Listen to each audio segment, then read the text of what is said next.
Men 5 so'mlikman. Vaqtida meni hozirgi kunda 30 ga kirgan bolalar jevachka, kompyut va qurt olish uchun rosta ishlatishgan. Hozir esa hech kimman. Men 10 so'mlikman. Men ham asosan 5 so'mlikning ishlariga o'xshash ishlar uchun ishlatilganman. Boshqa gapim yo'q sizlarga. Men esa 25 so'mlikman. O'sha paytlarda boyroq bolalarning eng mayda pullaridan bo'lganman. Hozir boy tugul, yosh bola ham mensimaydi. Men esa 50 so'mman.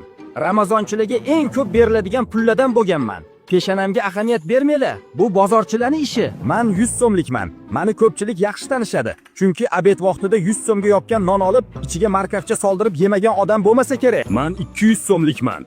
Meni evazimga paytida 2-3 ta buxanka non berishgan. Hozir esa pul o'rnida ko'rishmaydi. Men esa 500 so'mlikman.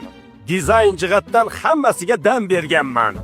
Xullas, sallaga emas. Men esa 1000 so'mlikman. Maqtanchiq boyvachchalarning orqa cho'ntagidagi maqtanish vositasi bo'lganman. Ezilib ketganimning asosiy sababi o'shalar. Hozir esa meni ziddachiga qidirib qolishadi. Yoshlikni eslatib, ozgina bo'lsa ham yoqqan bo'lsa, like bosib, obuna bo'lib qo'ying. Jigar